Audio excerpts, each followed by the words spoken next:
Question number 9, ये भी बड़ा अच्छा क्वेश्चन है। 7, 8, 9, 10 चारों फायर क्वेश्चन हैं, चारों में से एक क्वेश्चन जरूर आता है एग्जाम में, ठीक है, तो ध्यान दीजिएगा इसमें। क्वेश्चन नंबर 9 में क्या कहता है, क्यू पॉइंट है, ये क्यू पॉइंट है, ये ले लिया हमने, इसके कोऑर्डिनेट्स है 0 और 1। दो पॉइंट है हमारे पास, एक पी है जिसके कोऑर्डिनेट है 5 और -3, और एक है आर जिसके कोऑर्डिनेट्स है x और 6। तो कहता है कि जो क्यू है ये P से और R से बराबर दूरी पर है, दोनों का डिस्टेंस इक्वल है। अगर इक्वल है तो x की वैल्यूज फाइंड आउट करिए। वैल्यूज का मतलब बहुत सारे आंसर्स आएंगे, एक भी आ सकता है, दो भी आ सकते हैं, तीन भी आ सकते हैं। तो x की जो भी वैल्यूज है वो फाइंड आउट करनी है, वैसे दो आएंगे यहाँ पर। उसके बाद भी क्वेश्चन है कि QR और PR भी निकालना है। क्वेश्चन यही खत्म नहीं हो रहा, क्वेश्चन आगे भी है, QR PR फाइंड आउट करना है। तो सबसे पहले जो बोला गया है उसके अकॉर्डिंग हम काम करते हैं। दिया हुआ है कि PQ इक्वल टू QR, ये और ये बराबर है, PQ QR या RQ, बात एक ही है। निकालते PQ 5 - 0 whole square plus -3 -1, distance formula लगा रहे हैं, पता ही है सभी को, -3 -1, ये हो गया PQ। QR निकालते हैं x -0 6 -1, स्क्वायर रूट से स्क्वायर रूट कैंसिल हो जाएगा, बताया था इक्वल टू में सेम चीजें कैंसिल हो जाती हैं। 5 का होल स्क्वायर 25, -3 -1 -4 का स्क्वायर 16, x स्क्वायर 6 -1 5 का 25। बताया था फिर दोबारा से वही चीज, इज इक्वल टू में सेम 25 है, कैंसिल हो जाएगा। 16 स्क्वायर इधर आके स्क्वायर रूट बनेगा, और स्क्वायर रूट के दो आंसर आते हैं, एक पॉजिटिव और एक नेगेटिव। क्लियर होना चाहिए आपके माइंड में क्यों आते हैं, ये भी मैं क्लियर कर देता हूं। काफी बच्चों को नहीं पता होगा कि स्क्वायर रूट के दो आंसर क्यों आते हैं, समझना मेरी बात। अब जैसे मेरे को पता है कि 2 का स्क्वायर क्या होता है 4, 2 का स्क्वायर क्या होता है 4, और -2 का स्क्वायर क्या होता है, ये भी होता है 4, राइट। अब जब स्क्वायर है उधर जाके क्या बनेगा, स्क्वायर रूट, क्या बनेगा, स्क्वायर रूट।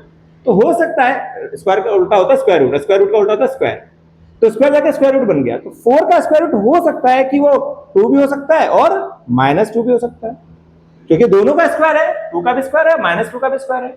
इसलिए जब हम लोग वापस आते हैं रूट से स्क्वायर पर आते हैं या रूट निकालते हैं, तो उसके दो आंसर बनते हैं, पॉजिटिव और नेगेटिव, क्योंकि दोनों का ही स्क्वायर बनता है, ये दोनों का ही स्क्वायर है, इसलिए रूट में दो आंसर लिए जाते हैं। ठीक है भाई, तो याद रखिएगा कभी भी रूट निकाल रहे हैं तो उसके दो आंसर बनेंगे, पॉजिटिव और नेगेटिव। उसका रीजन ये है। अभी सवाल खत्म नहीं हुआ हमारा, ये सिर्फ अभी x निकला है और कहानी अभी बाकी है। कहानी में निकालना है हमें QR और PR। तो QR निकाल लेते पहले, ये आ गया +-4, तो मैंने रखा प्लस रख लो या माइनस रख लो, दोनों में 0 है तो कोई फर्क नहीं पड़ता है। तो 4 - 0 स्क्वायर है, यहाँ प्लस रख लो चाहे माइनस रखो, सेम आंसर आना है। प्लस में 6 - 1,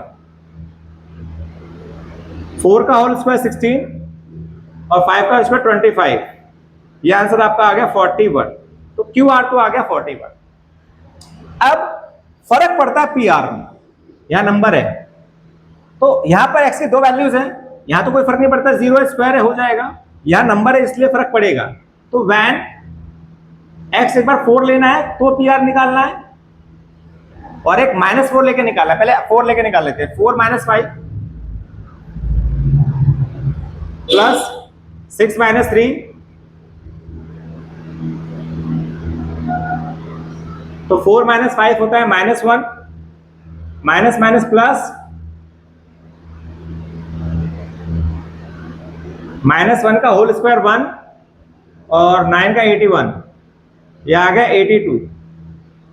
82 के फैक्टर करने का कोई फायदा अगर होता है तो कर लीजिए, वरना यही छोड़ दीजिए इसको। ये आपका PR आ गया जब x 4 था। अब व्हेन x इज -4, अब PR निकालते -4 पर, तो -4 - 5 whole square plus 6 - -3 whole square, इस पूरे का स्क्वायर रूट, तो -4 - 5 -9 और 6 -6 ये हो जाएगा 9, तो आका 81 + 81, तो बन जाएगा 2 × में 81, 81 का स्क्वायर रूट 9 बाहर आ जाएगा, 9√2। तो ये हमारे पास आ गया, यूनिट जरूर लिख लीजिएगा सब में, ये यूनिट्स है हमारी, ठीक है, क्यू आर आ गया यूनिट्स। जो ऊपर क्वेश्चन में हमने नहीं लिखा था यहां जरूर लिख लीजिएगा, ठीक है भाई। तो 3 आंसर निकल गए। क्यू आर हमारे पास आ गया √41, पी आर के 2 आंसर आ गए, एक आ गया 82 और दूसरा आ गया 9√2। तो that is your required answer. Unit जरूर लिखिए यहां पर, यूनिट्स 9√2 यूनिट्स, ठीक है भाई, that is your required answer, ठीक है भाई, नोट इट डाउन।